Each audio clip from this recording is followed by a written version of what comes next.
Rajputana tales में आपका स्वागत है। मेवाड़ के महान शासक राणा सांगा के कहानी के बारे में हुकुम पंकज सिंह जी आज हमें परिचय देंगे, उनके बारे में बताएंगे हमें।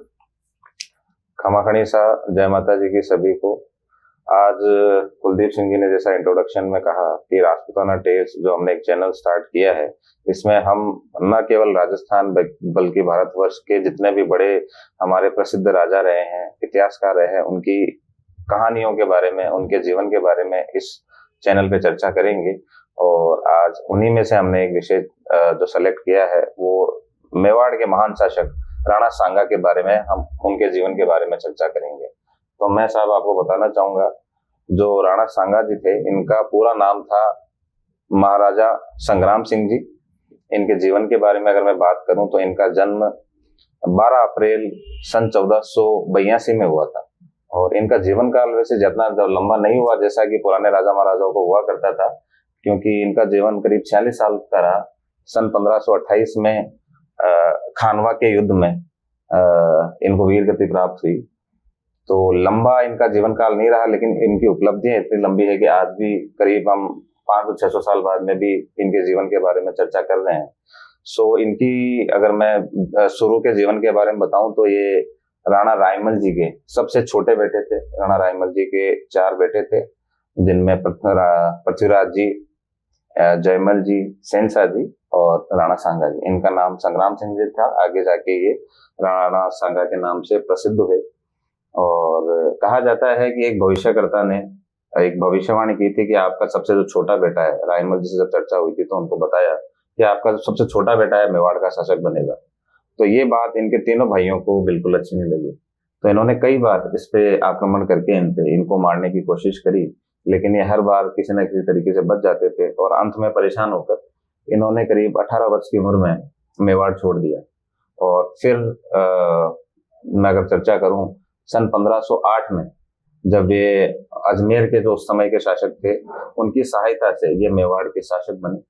और वो भविष्यकर्ता जिसने कहा था कि ये सबसे छोटे बेटे आपके मेवाड़ के शासक बनेंगे और महान बनेंगे, वो बात पूरी हुई थी। अच्छा, तो ये बात करेंगे उनके जीवन की, तो ये जीवन की उनकी तो मैंने सुना है कि राणा सांगा जी के एक हाथ में ही था, काफी लड़ाई हुई, काफी घाव हुए उनके, फिर भी काफी युद्ध लड़े हैं उन्होंने। जी, इस बारे में भी एक कहावत भी है कि घाव 80 थे तन पे, लेकिन फिर भी व्यथा नहीं थी मन पे।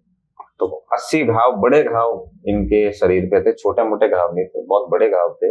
और इन्होंने करीब 100 से ज्यादा युद्ध लड़े, 100 से ज्यादा युद्ध लड़े। उनमें से अगर मैं प्रसिद्ध युद्धों की बात करूं तो खानवा का युद्ध, मांडू का युद्ध, बयाना का युद्ध, ये युद्ध बहुत प्रसिद्ध हैं, इतिहास के पन्नों में भी दर्ज है इनके बारे में। तो हाँ, ये बात बिल्कुल सच है कि इनके एक हाथ नहीं था, इनकी एक आंख नहीं थी। आंख तभी गई इनकी जब इनके भाइयों ने इन पर आक्रमण किया था, तब एक आंख इनकी गई थी और एक हाथ इनका युद्ध में चला गया था। और अंत में जब इन्होंने जब इन्होंने युद्ध लड़ा था, तब इनका एक पैर भी चला गया था। मैंने सुना सर ये सबसे बड़े लीडर भी थे उनको जी, कि कोई भी युद्ध होता था तो अगर ये किसी युद्ध के बारे में बताते थे कि सेना को तैयार करते थे तो बहुत प्रसिद्ध तरीके से तैयार करते थे, बहुत शानदार तरीके से नेतृत्व करते थे। और इनके जीवन में इनका एक यही सपना था कि मुगल युक्त इनको अपना साम्राज्य चाहिए था। उस समय मुगल जो आक्रामक थे, मुगल जो शासक थे, वो भारत पे अपनी नजर रखते थे। और अगर मेवाड़ और राजस्थान की मैं संपूर्ण बात करूं तो उस पे इनकी तीखी नजर थी। तो उनसे बचाना इनका सबसे बड़ा उद्देश्य था, और साथ ही साथ इनको अपने साम्राज्य का विस्तार भी करना था। तो ये युद्धों में जाया करते थे और बड़ा शानदार तरीके से नेतृत्व किया करते थे। ये खुद आगे बढ़ के लड़ने वाले योद्धाओं में से एक थे और बड़ी अच्छी कदकाठी के योद्धा थे, शानदार योद्धा थे। तो आधे जो युद्ध में लड़ते थे सामने के योद्धा, तो इनकी पर्सनैलिटी देख के ही घबरा जाते थे। तो ऐसा इनका ऑरा था उस समय। बिल्कुल, ये बात सत्य है। तो हम इसमें ऐसा कोई युद्ध है जो प्रसिद्ध रहा हो, सबसे मेन प्रसिद्ध? जैसे मैंने बताया, मांडू का युद्ध बहुत प्रसिद्ध था। इब्राहिम लोधी से इन्होंने लड़ाई लड़ी थी, वो बहुत प्रसिद्ध युद्ध था। ईडर का युद्ध बहुत प्रसिद्ध था। बयाना का युद्ध बहुत प्रसिद्ध था।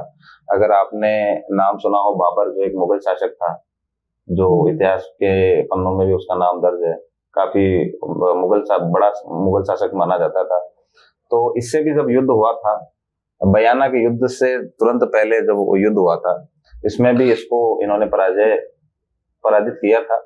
और इसके बाद में वापस जो बाबर है वो इससे तिलमिला गया था इस हार के बाद में, और उसने वापस आक्रमण करने का सोचा।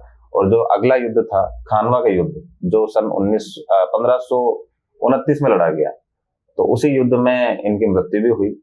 उससे पहले इन्होंने बड़ा शानदार तरीके से युद्ध लड़ा, और कहा जाता है इनकी सेना में तब 1 लाख राजपूत योद्धा थे, करीब 500 हाथी थे, करीब 80,000 घोड़े थे।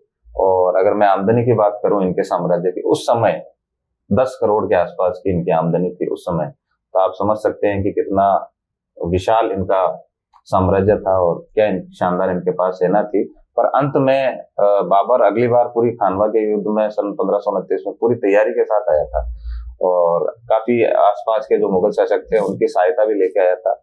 तो इस वजह से उस समय 1529 में ये खानवा के युद्ध में राणा सांगा पे भारी पड़ा था, और अंत में काफी ज्यादा घाव राणा सांगा जी के शरीर पे थे और वो बेहोश हो गए थे। तो आसपास के जो इनके राजपूत शासक थे, इन्होंने इनको वहां युद्ध से निकाला, मैदान से निकाला और जंगल में लेके गए। और उसी समय कहा जाता है कि इन्होंने वापस, जब इनको होश आया तो इन्होंने कहा कि आप मुझे युद्ध से क्यों लेके आए।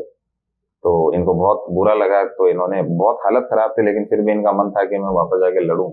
लेकिन सब जो राजपूत शासक थे वो डरे हुए थे, और कहा जाता है कि उन्हीं में से एक राजपूत शासक ने इनको जहर देके इनको मार डाला, इनकी हत्या कर दी।